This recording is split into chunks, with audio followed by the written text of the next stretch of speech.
안녕하세요, 제이엔테크 리뷰의 토토시입니다. 저희가 요즘 좀 요상한 노트북 리뷰를 많이 해서 그런가 하루제스트에서 요상한 노트북을 하나 빌려줬어요. 자, 레노버의 싱크패드 T15G입니다. 다들 아시다시피 싱크패드 T 시리즈라고 하면 가장 일반적이고 무난한 싱크패드 제품군이잖아요.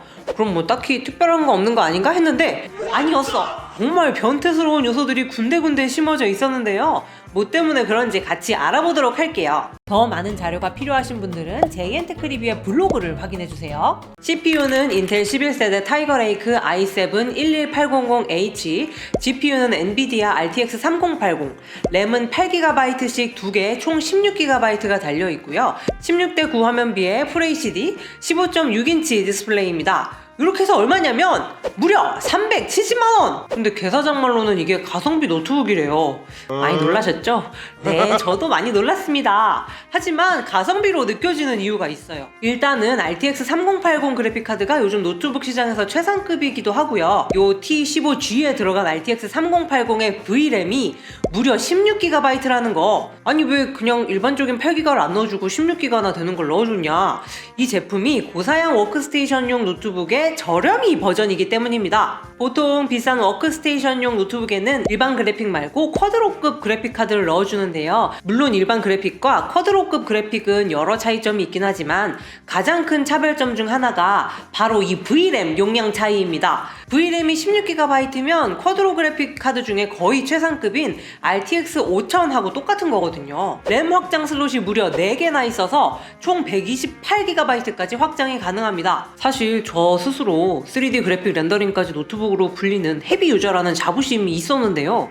이 워크스테이션급의 노트북이 필요한 분들과 비교하면 되게 라이트한 편이라는 사실을 깨닫게 되었습니다. 보통 그런 분들은 유체역학 계산을 하거나 AI 딥러닝 연구 혹은 염기서열 분석 이런 거 제가 경험해보지 못한 어나더 레벨의 프로그램을 쓰시더라고요. 저는 아무리 많이 써도 램을 40GB 넘게 쓰진 않는데 그분들은 128GB로도 부족해 한다는 걸 내가 너무 오만했다. 여하튼 그런 분들이 쓰는 워크스테이션 노트북들은 거의 최소 500만원, 비싸면 800에서 1000만원까지도 하니까 그 관점에서 보면은 엄청난 저렴이라고 할 수 있겠죠. 디자인은 그냥 싱크패드예요. 무광 블랙 마감에 전원을 켜면 빨간불이 뿅 하고 들어오는 싱크패드 로고, 그리고 레노버 각인이 있습니다. 제발 로고를 넣을 거면 둘 중에 하나만 넣어줘라. 싱크패드 라인에 있는 노트북들은 대체로 비슷한 룩인데요. 등급에 따라 디테일 퀄리티에 조금 차이가 있죠. 싱크패드 T 시리즈는 대체로 마감이 좋은 편이지만 맥북이나 델 XPS 같은 유니바디 프레임 느낌이 아니라 여러 부품들이 탈착이 되도록 만들어진 구조라서 느낌이 좀 많이 다릅니다. 탈착 이음새 때문에 일반적인 고급형 노트북 기준으로 본다면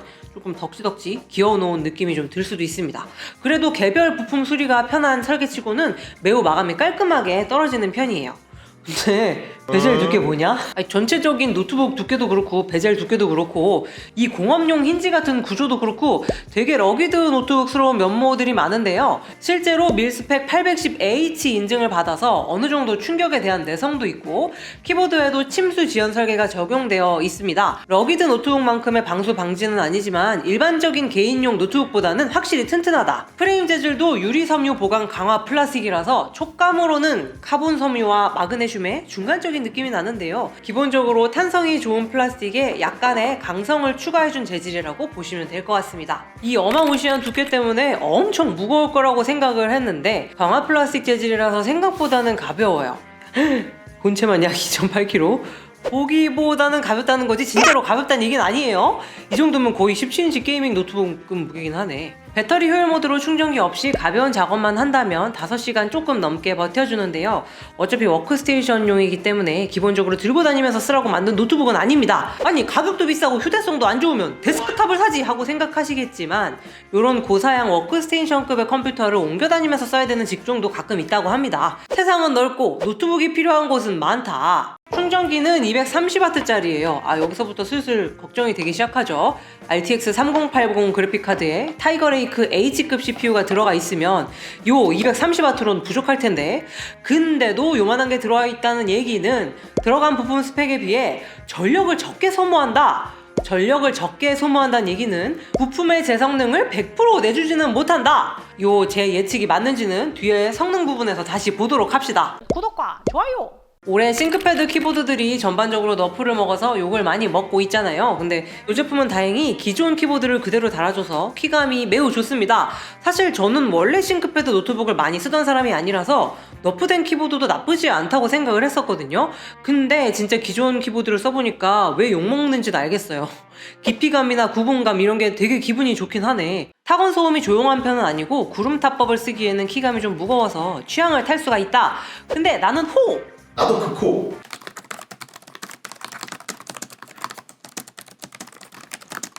키배열은 풀사이즈 4열 넘버패드에 F키도 4개씩 분리되어 있고 O자 모양 방향키가 달려있는 싱크패드의 전통적인 배열입니다. 페이지 업다운 키가 방향키 위쪽에 붙어있는 거랑 펑션키랑 컨트롤키 배열이 반대인 거, 요거는 조금 불편할 수가 있어요. 펑션키랑 컨트롤키는 이 순서가 원래 근본이다 라고 생각하고 있는 바로 당신!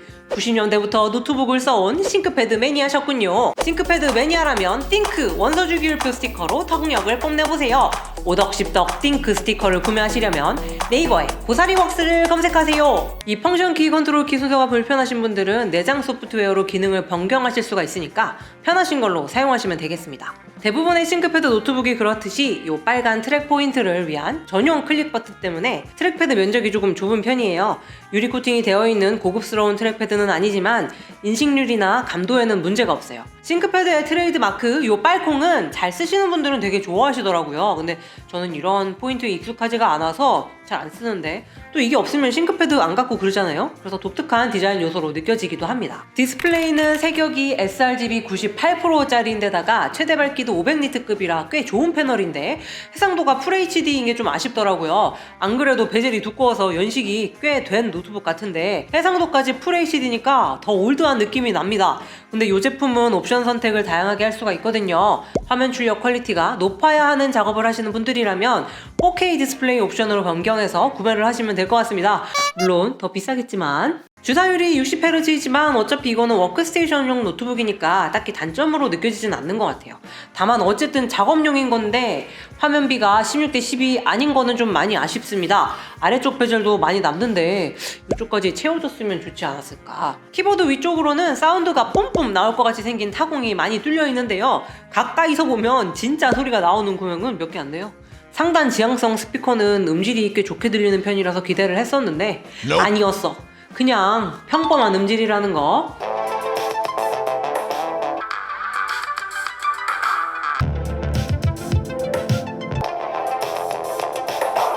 포트는 USB-A, USB-C, 썬더볼트, HDMI, 유선 랜, SD카드 등 있을 게 다 있는 구성인데요. 뒤에 있는 USB-C 포트 하나만 왼쪽으로 옮겨줬으면 좋지 않았을까 하는 생각이 듭니다. 요즘은 USB-C 젠더로 연결해서 쓰는 액세서리들이 좀 많잖아요. 그리고 USB-C 포트 모두 다 PD 충전이 된다 그래서 제가 갖고 있는 PD 충전기를 다 써봤거든요. 근데 충전이 되는 게 하나도 없더라고요. 고사양 노트북 중에 어떤 것들은 충전 규격을 좀 까다롭게 가리는 제품들이 있는데 얘도 그런 노트북이 아닐까 싶습니다. SD카드 슬롯도 속도가 초당 90MB 전후라서 4K 영상이나 사진을 쉽고 빠르게 옮길 수가 있다. 예전에도 에이서 헬리오스 시리즈 같이 두꺼운 노트북을 좀 많이 써봤었는데요. 그런 애들은 문서 작업만 해도 펜 소음이 엄청 났어서 얘는 안에 쿨링팬이 많이 들어있어서 이렇게 두껍구나 하는 예측을 할 수가 있는데 얘는 겉에서만 봐서는 왜 두꺼운지 모르겠는 거예요. 그래서 합판을 열어봤더니 내부 구조가 일반적인 노트북과는 많이 달라 보입니다.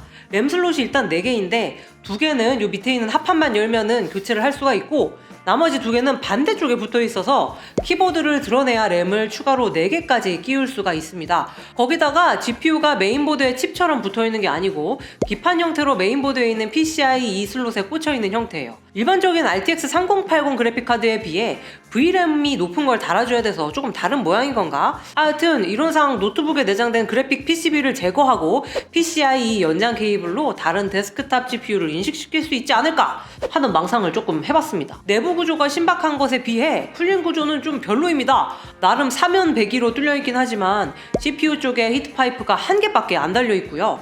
쿨링팬도 듬성듬성해요.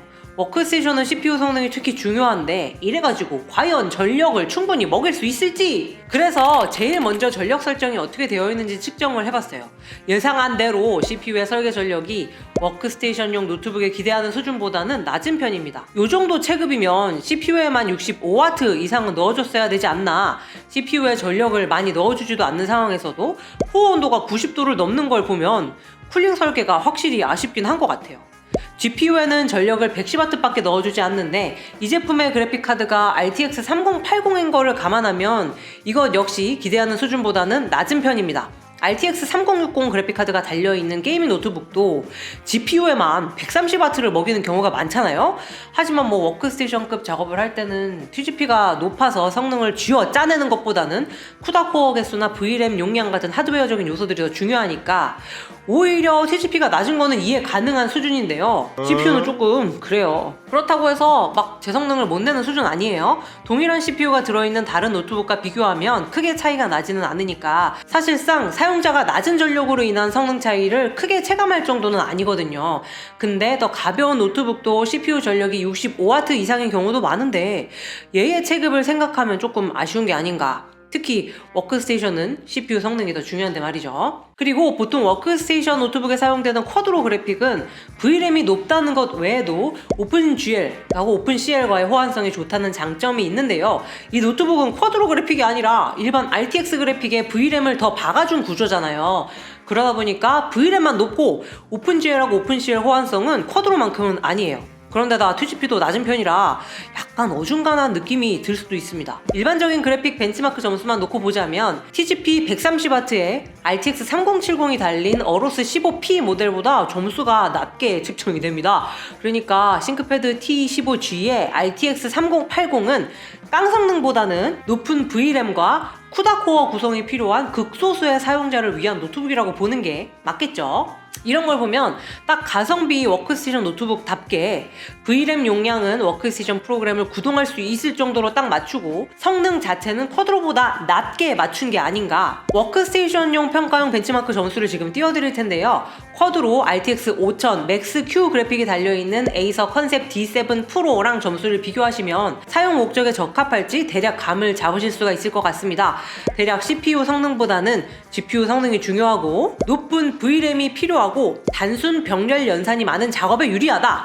그건 바로 개구리인가? 게이밍 노트북은 아니지만 그래도 RTX 3080이 달린 애니까 게임 성능 안 보고 넘어가면 조금 서운하실 것 같아서 게임 테스트 좀 해봤습니다. TGP가 낮기 때문에 대부분의 게임을 할 때는 RTX 3070급의 성능이 나옵니다. 그래도 3070도 좋잖아요?